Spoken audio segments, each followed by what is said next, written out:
आप देख रहे हैं टुडे न्यूज़ 24। ना इंडिया ना एनडीए, लोकसभा चुनाव में अकेले चलेगा हाथी, मायावती ने लिया बड़ा फैसला। नमस्कार, मैं हूं आपके साथ हिना और आप देख रहे हैं टुडे न्यूज़ 24। हर खबर आप तक। आज मायावती का जन्मदिन है और आज के दिन ही मायावती ने अपनी पार्टी के पत्ते खोल कर रख दिए और कई बड़े फैसले लिए। अपने जन्मदिन के मौके पर मीडिया को संबोधित करते हुए मायावती ने कहा कि हमने अपनी सरकार के दौरान वर्तमान सरकारों की तरह अपना मोहताज नहीं बनाया, बल्कि सरकारी और गैर सरकारी क्षेत्रों में रोजगार के साधन दिए। उन्होंने कहा कि बसपा अकेले ही लोकसभा का चुनाव लड़ेगी। बसपा सुप्रीमो मायावती ने आज अपने जन्मदिन के मौके पर लखनऊ में एक प्रेस कॉन्फ्रेंस को संबोधित करते हुए समाजवादी पार्टी के साथ साथ बीजेपी पर भी निशाना साधा। इस दौरान उन्होंने ईवीएम और इंडिया ब्लॉक का जिक्र किया और ऐलान किया कि उनकी पार्टी बसपा पूरे देश में अपने बूते पर अकेले लोकसभा चुनाव लड़ेगी।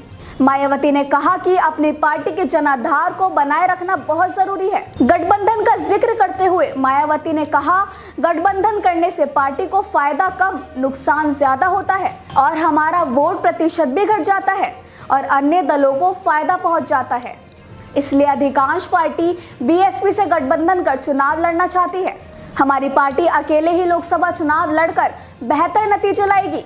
हम इसलिए चुनाव अकेले लड़ते हैं क्योंकि इसका सर्वोच्च नेतृत्व एक दलित के हाथ है। गठबंधन करके बीएसपी का पूरा वोट गठबंधन की पार्टी को चला जाता है, जबकि उस गठबंधन का वोट विशेषकर अपर कास्ट वोट बसपा को मिलता है। मायावती ने कहा कि बसपा यूपी विधान चुनाव भी अकेले लड़ चुकी है और अकेले सरकार भी बना चुकी है। उन्होंने ये भी कहा कि बीएसपी किसी को फ्री में समर्थन नहीं देगी, लेकिन चुनाव के बाद गठबंधन के बारे में वो विचार कर सकती है। मायावती ने कहा कि हमारी पार्टी देश में जल्दी ही घोषित होने वाले लोकसभा चुनाव दलितों, आदिवासियों, अति पिछड़ों, मुस्लिमों और अल्पसंख्यकों के दम पर अकेले ही चुनाव लड़ेगी।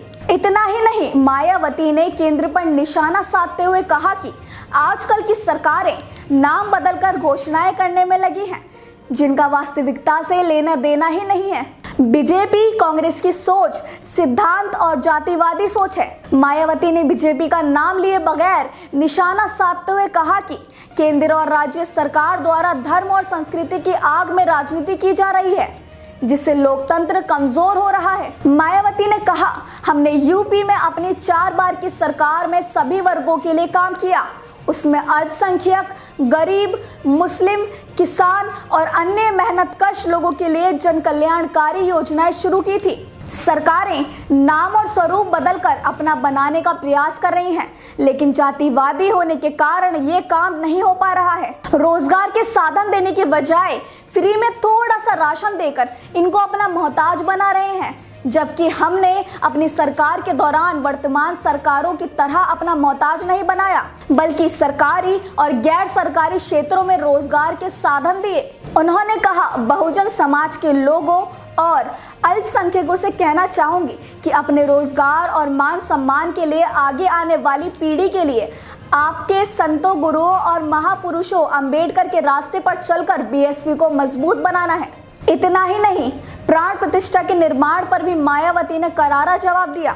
उन्होंने इसे लेकर कहा, मुझे निमंत्रण मिला है, मैंने वहां जाने का फैसला नहीं किया है क्योंकि पार्टी के काम में व्यस्त हूं, लेकिन जो भी कार्यक्रम होने जा रहा है हमें ऐतराज नहीं है, स्वागत करते हैं। आगे चलकर बाबरी को लेकर कुछ होगा तो उसका भी स्वागत करेंगे।